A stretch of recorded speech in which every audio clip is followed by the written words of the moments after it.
Ano ang maswerteng posisyon ng kwarto at ano ang mga masuswerteng dapat ilagay sa kwarto upang sa ganoon ay higit na maka-attract ng swerte ang taong natutulog po dito. Ngayon po mga bossing ko, kung ang inyo pong kwarto ay parang lagi na lang po pong may tensyon sa inyo pong mag-asawa, tingnan nyo po ang inyo pong kwarto. Kung ito po mga bossing ko ay napakaraming pula, halimbawa ay kurtinang pula, or kaya iba't ibang dekorasyon na napakaraming pula, nagiging mainitin ang ulo kung sino man ang tao na natutulog po dyan. Kaya alisin nyo po yun. Kailangan minimal lamang ang kulay pula sa inyo pong kwarto. Ganoon din po, huwag kang maglalagay ng mga sumisimbolo ng tubig sa inyo pong kwarto. Sumisimbolo po yan mga bossing ko ng pag-aaway ng pamilya. Iba't ibang mga problema, lalo-lalo na ang pagsubok sa inyo pong mga anak. Kaya dapat po mga bossing ko, ang tubig po na sumisimbolo ay sa may salas lamang or kaya po sa inyo po negosyo. Dahil ang tubig ay sumisimbolo ng kasaganahan. Napakaswerte po niyan, pero hindi po sa kwarto. Dapat po mga bossing ko, ang inyong higaan ay hindi nakatapat mga bossing ko sa may pintuan. Dahil kapag yan ay nakatapat, hinahalin tulad po ito sa isang patay or sa isang kabaong na nakatapat sa may pintuan.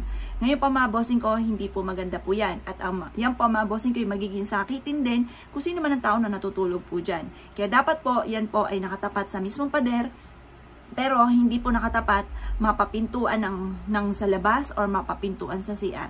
Lahat ng klase ng pintuan sa kwarto po ninyo ay hindi po pwede natatapatan ng inyo pong higaan mga bossing.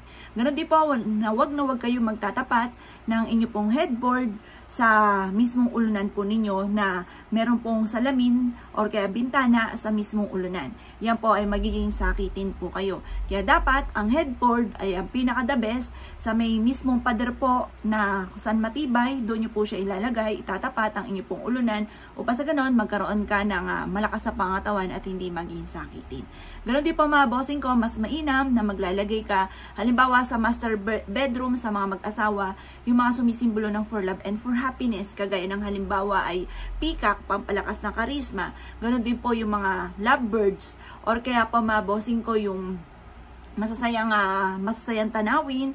Huwag kayong maglalagay ng mga malulungkot, mga babae na alam nyo na, yung walang ganon. Hindi po yan maganda. Yan po ay sumisimbolo ng tukso, kaya hindi po yan maganda. Ganon din po yung mga salamin, hindi rin po yan maganda.